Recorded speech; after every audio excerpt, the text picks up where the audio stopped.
Ide cerita skenario bisa dari mana aja, Kak?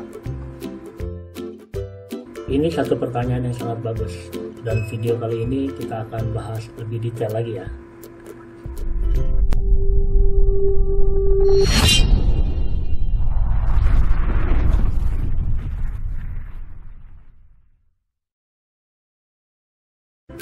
Dari mana saja kita bisa mendapatkan ide untuk membuat cerita? Video tentang ini, bagaimana cara mencari ide cerita, sudah pernah saya buat. Kalian bisa nonton dulu, linknya udah ada di deskripsi. Apakah ada bedanya dengan video kali ini? Yap, harus ada bedanya dong. Oh ya, buat teman-teman yang baru saja nyasar dan nonton channel ini, kalau kalian emang tertarik dengan dunia kreatif menulis film dan sinetron, kalian berada di channel yang tepat. Makanya, buruan klik subscribe dan tanda loncengnya.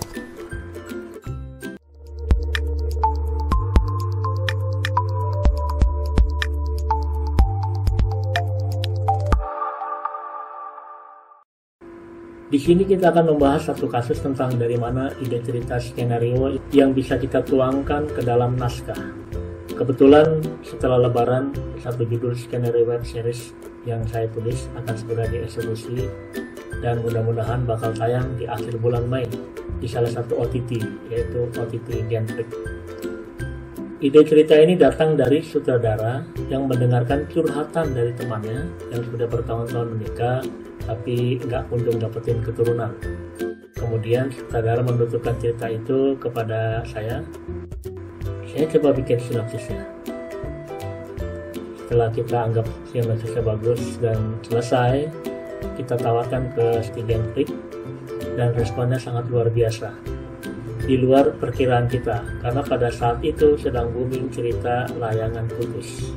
Dan cerita yang kita buat ini bisa menjadi kans untuk menyaingi cerita Layangan Putus. Tapi sayangnya, rumah produksi yang kita pilih terlihat amatir, dan akhirnya produksi gantung jadi nggak jelas.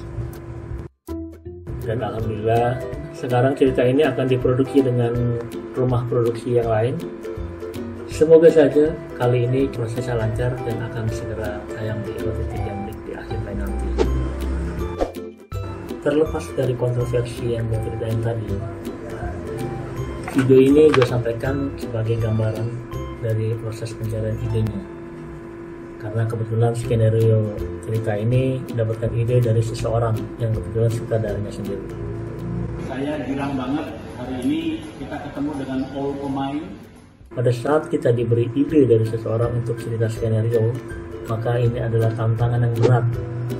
Kita sebagai penulis skenario harus bisa menuangkan ide itu ke dalam bentuk cerita skenario dan harus sesuai dengan ekspektasi si pemberi ide cerita. Gimana? Kalian sanggup kan? Harus sanggup. Karena kedepannya kita akan sering mendapatkan ide-ide cerita dari mana saja. Salah satunya ide cerita dari sutradara ini. Itu bisa jadi besok-besok ide cerita datang dari produser atau dari investor. Kesempatan itu adalah peluang emas yang jangan kita buang. Sementara cuan-cuan sudah berada di depan mata kita kan? Bener ya? Oke teman-teman, segini aja video yang mengulas tentang asal usul ide cerita bisa dari mana saja. Kebetulan video ini kita membahas tentang ide cerita dari seseorang yang harus kita garap menjadi cerita skenario film atau cerita skenario web series. Di next video nanti juga kita akan bahas tentang asal ide cerita dari yang lainnya, mungkin dari menonton tayangan, dari novel, atau mungkin dari original cerita kita sendiri. Dan pastinya saya akan memberikan juga kasus tayangan yang berasal dari ide-ide cerita itu.